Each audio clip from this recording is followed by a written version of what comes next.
साध संगत जी, प्रेम से कहना धन निरंकार जी।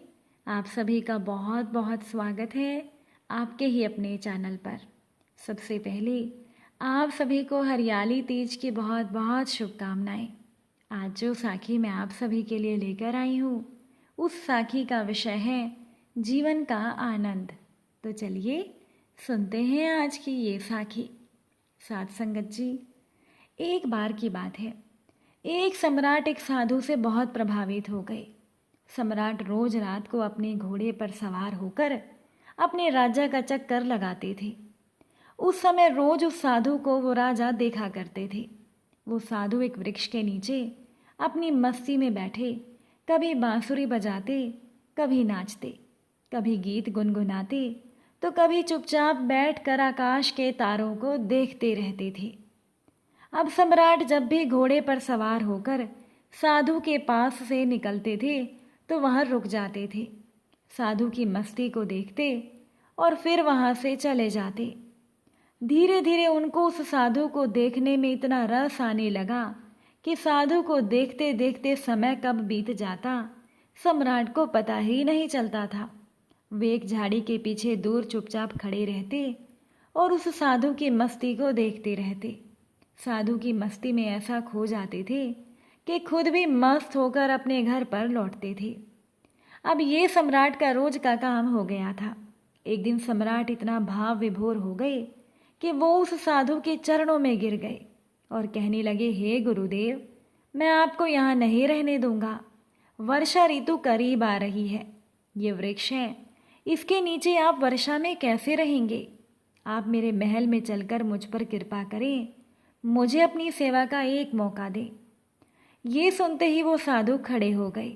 उन्होंने अपनी झोला उठाया और कहने लगे, चलो। ये देखकर सम्राट को बहुत सदमा लगा।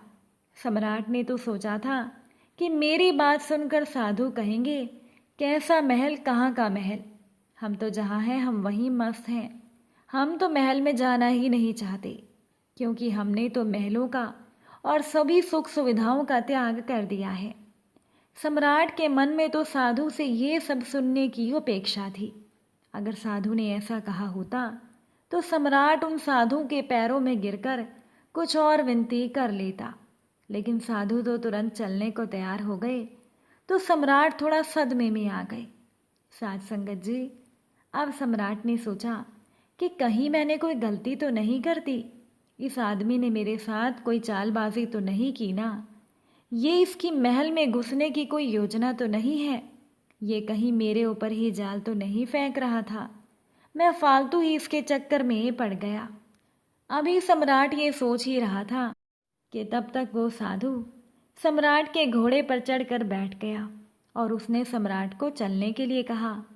सम्राट को जिंदगी में पहली बार पैदल चलना पड़ा, जबकि वो साधु बड़े मजे से घोड़े पर बैठकर जा रहा था। सम्राट का मन शक के घेरे में फंस गया, लेकिन सम्राट अब अपनी बात से पलट भी नहीं सकता था, क्योंकि सम्राट तो अपने वचन के अधीन था। सम्राट के मन में साधु के लिए सम्मान अब खत्म हो चुका था। साध संगत जी, साधु महल में पहुंच गया। साधु महल में भी ऐसी ही मस्ती में रहने लगा जैसी मस्ती में वो वृक्ष के नीचे रहते थे।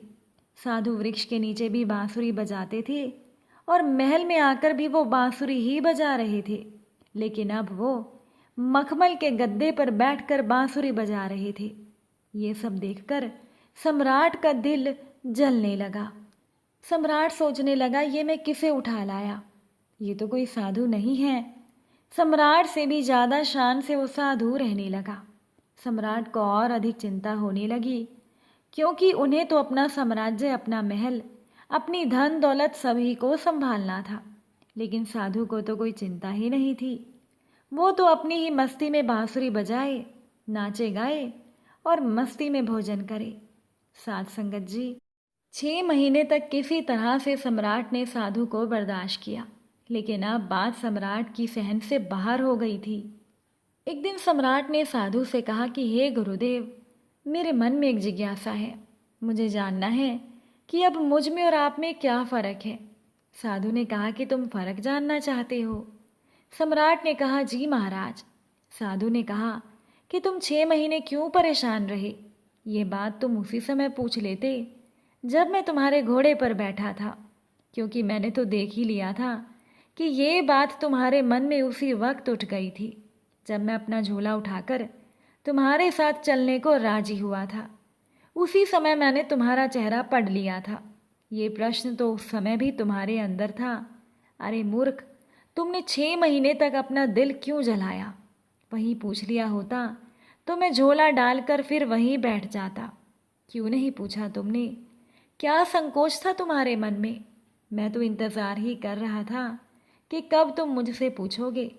ठीक है, कल सुबह मैं तुम्हें फ़र्क बता ही देता हूँ, लेकिन हाँ, गांव के बाहर बताऊंगा। सम्राट बहुत इच्छुक थे जानने के लिए कि क्या फ़र्क है। सम्राट ने सोचा कि खाना जो मैं खाता हूँ वो साधु भी खाता है। मैं जिस कमरे में रहता हूँ उससे भी ज़्यादा सुंदर कमरे में ये साधु रहता है। मेरा 2-3 नौकरों से काम चल जाता है, लेकिन ये साधु पूरे 10-15 नौकरों से अपना काम करवाता है। इसकी ज़रूरतों का कोई अंत नहीं। कपड़े शानदार पहनता है। ये खुद ही इस महल का सम्राट लगता है। कम से कम महल के बाकी लोग मुझसे डरते तो हैं। इसकी आंखों में तो डर नाम की कोई चीज़ ही नहीं है। बस पूरे दिन बिना किसी चिंता के ये मस्त बांसुरी बजाता रहता है। अब देखता हूँ कि ये क्या फ़र्क बताएगा। साध संगत जी, उस पूरी रात सम्राट को नींद ही नहीं आई। सुबह जल्दी से तैयार होकर सम्राट साधु के पास पहुंच गए। वहां जाकर देखा कि साधु ने वही पुराने कपड़े पहने हुए थे, जो कपड़े पहनकर वो वृक्ष के नीचे बैठते थे। एक हाथ में उनका झोला और दूसरे हाथ में उनकी बांसुरी थी। वो तैयार खड़े थे। सम्राट ने कहा, चले महाराज। फिर दोनों महल के बाहर निकल आए। चलते चलते गांव की नदी पार हो गई। कुछ ही देर में वो दोनों गांव के बाहर आ गए। सम्राट ने पूछा, महाराज अभी और कितना चलना है? साधु ने कहा, बस थोड़ी देर और। चलते चलते सुबह से दोपहर हो गई। सम्राट ने कहा, महाराज अब मुझसे आगे नहीं चला जाएगा, जो भी कहना है यही कह दो। साधु ने कहा, मैं तो और आगे जा रहा हूँ, तुम चल रहे हो या नहीं? सम्राट ने कहा, मैं कैसे चल सकता हूँ? मेरा महल, मेरी पत्नी, मेरे बच्चे, मेरा धन दौलत सब पीछे रह गया। मैं तुम्हारी तरह साधु तो नहीं हूँ जिसे किसी चीज़ की फिक्र ही नहीं है। साधु ने कहा, बस यही फ़र्क है तुम्हारे और मेरे बीच में। मैं कहीं भी जा सकता हूँ, तुम नहीं जा सकते। मैं हर एक परिस्थिति में खुश रह सकता हूँ, लेकिन तुम नहीं रह सकते। जब मैं उस वृक्ष के नीचे रहता था तब भी मस्ती से रहता था और अपनी ज़िंदगी के एक एक पल को जीता था। और मैं महल चला गया तब भी मैंने अपने जीवन के एक एक पल को पूरी मस्ती और खुशी के साथ जिया। अब मैं अगर कहीं और चला जाऊं तब भी मैं यूं ही जीऊँगा। हम जिस समय जहाँ रहते हैं पूरे तरीके से वहीं रहते हैं। हम ना तो अपने बीते हुए कल के बारे में सोचकर पश्चाताप करते हैं और ना ही भविष्य की चिंता करके अपना वर्तमान खराब करते हैं। हम बस आज में जीते हैं, क्योंकि हम समझ चुके हैं जीवन तो आज में है। जीवन तो इसी पल को जीने में है। बस यही छोटा सा फ़र्क है तुम में और मुझ में। तुम्हें परिस्थितियाँ चलाती हैं और हम परिस्थितियों को चलाते हैं। तुम खुश रहोगे या दुखी, ये तुम्हारे आस पास होने वाली घटनाओं पर निर्भर करता है। लेकिन हमारे लिए ये घटनाएं जिंदगी के सफ़र का एक हिस्सा मात्र है। अचानक से सम्राट को लगा कि ये मैंने क्या कर दिया। इतने अद्भुत आदमी को मैं नहीं पहचान पाया। 6 महीने इनके साथ मैं सत्संग भी नहीं कर पाया। सत्संग करता भी तो कैसे? मेरे मन में तो यही चल रहा था कि ये एक ढोंगी बाबा है। तुरंत सम्राट ने साधु के पांव पकड़े और बोला, नहीं महाराज, अब मैं आपको नहीं जाने दूंगा। साधु ने कहा, देख मुझे कोई परेशानी नहीं है, मैं फिर से तेरे महल में चल दूंगा, लेकिन फिर तुझे परेशानी होगी। ऐसा सुनते ही फिर सम्राट के मन में वही विचार आया कि ये साधु तो फिर आसानी से मान गया। साधु ने सम्राट के चेहरे की तरफ बड़ी ध्यान से देखा और बोले, लेकिन नहीं, अब मैं नहीं आऊँगा, क्योंकि तू फिर नहीं सुधरेगा। फिर तुझे परेशानी होगी और तू फिर से चिंता में पड़ जाएगा। हमारा क्या है, हम तो सन्यासी हैं। हमारे लिए महल और जंगल सब एक जैसे हैं। हमें कोई भी समस्या नहीं है, क्योंकि जिसे समस्या होती है वो सन्यासी ही नहीं है। मेरी बांसुरी जैसी महल में बजती थी, वैसी ही जंगल में भी बजेगी और बचती ही रहेगी। ये कहकर वो साधु वहाँ से चले गए और सम्राट वहीं खड़े खड़े उस साधु को जाते हुए देख रहे थे। साध संगत जी, उन साधु ने कितनी सही बात कही कि जीवन का मज़ा तो इसी पल को जीने में है। अपने अतीत को याद करके ना तो दुखी हो और ना ही अपने भविष्य की चिंता करके अपने वर्तमान को खराब करें।